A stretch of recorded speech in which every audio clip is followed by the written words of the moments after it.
What up, you guys? It's me, I'm China, and I'm back on another video. Here I'm just showing you guys that you'll need a cap. I use two caps. I use a new cap on bottom, and then I put my wig cap on top. I love this cap. I think it's the dome cap, I'm not sure, but I love it. It fits your hair perfectly.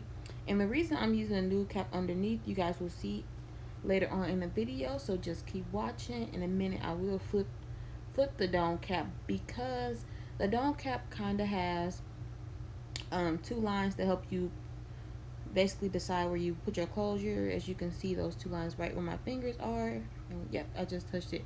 Okay, so I'm just gonna take my bleached knot closure, and I'm gonna use some T-pins, and I'm just going to like basically hold my closure in place. Everyone says you should put your closure a little bit in front of your dome cap, which that's what I do as well. Mine wasn't that far, but it got to the point, as you can see. So here I'm just gonna probably start pinning down and start sewing my closure in a U semi-circular motion. Just keep watching and I'll be back.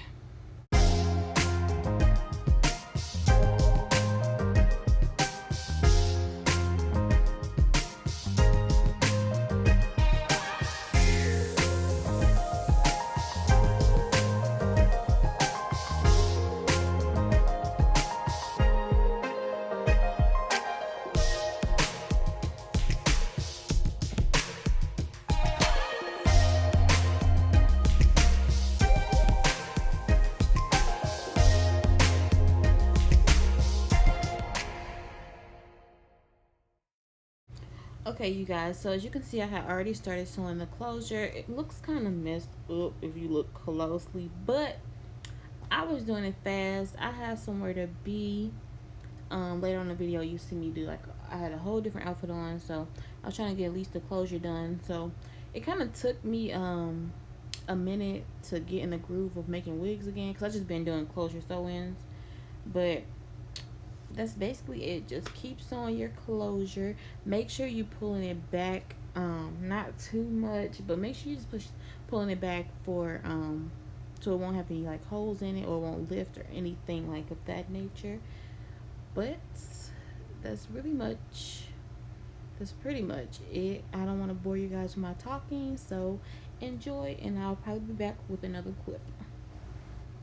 Okay, you guys, so I forgot to tell you guys, make sure, it was taking me so long because I forgot I had to grip the new cap. So make sure, it's important that you guys sew the new cap on with your dome cap, because that's the scalp illusion effect we're going to get it from. At the beginning of the video, I got that because I had the new cap right on bottom. It really doesn't, I cut the rest off when it comes to sewing the weave onto the back of the wig, but the closure is very important. So make sure you guys take your time. Slow and steady wins the race, and grip that new cap and grip that dome cap together like I'm doing right now.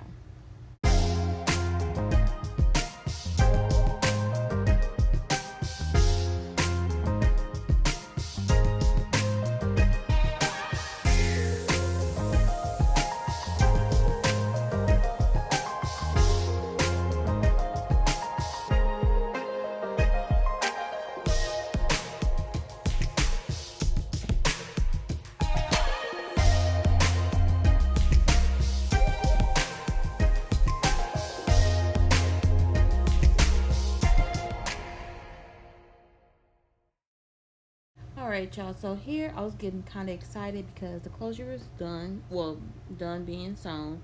Now I'm just going to go through, leave that extra off. You see how I removed it from the back of the wig. Anyway, look how scalp-ish this closure look on top of my wig head. Like, I love it. Just keep tuning in. Just take this tip, and when you use it on your wigs, make sure you got tag me, because look at that, baby. Anyway, next clip. Alright, so we finally getting into sewing this hurt on this wig, y'all. So as you can see, my whole outfit is changed on the wig. Let me stop saying as you can see, you know, y'all can't see. but you probably will see. So I'll take my needle and put it straight through my wefts. I'm doubling the tracks, of course, and make it look fuller and thicker. So I'm gonna take the needle, put it through my wefts, and begin sewing from the like band, I guess the darker part, the band to the other band, basically. So I'm gonna keep doing this. I don't really have much to say about sewing the hair. Just make sure you guys keep a flat foundation and kind of mark off with your T-pins or pins, whatever kind of pins you use. Kind of mark off where you want the tracks to start and end, because that really helps me, because my hair be everywhere, like everywhere, if I wouldn't use my T-pins to help guide me. Also, make sure when you're doing the thread and needle, don't cause any knots, because you'll have to cut the thread and start all the way over. But you guys should know that by now.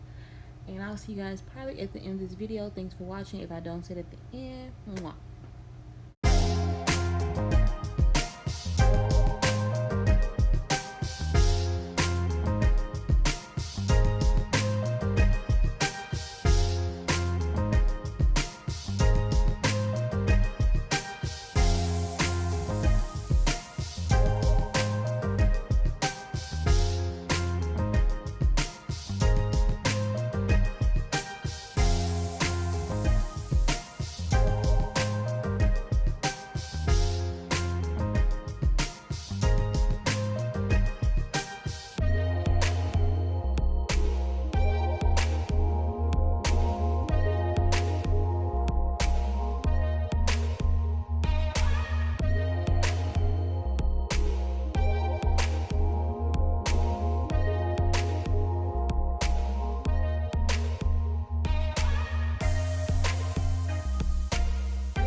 Alrighty, you guys. So this is after sewing the hair.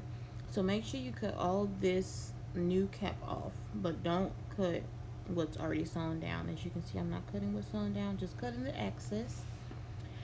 And after you cut that, then you go in and cut off the excess cap per usual that you always get when you make a wig. It just so happens that it's under the nude, so you have to be very, very, very, very, very careful, because if you cut the nude cap, it's no point of having some scalp. So make sure you guys do it slow and steady. Y'all just need to be slow. Like, y'all don't have to rush to make a wig unless y'all doing like hot glue method or something like that. Just do it slow and everything will be fine. So you can see me cutting off the excess dome cap, and I think I'm gonna show you guys what it looks like under the lace. We're gonna see though.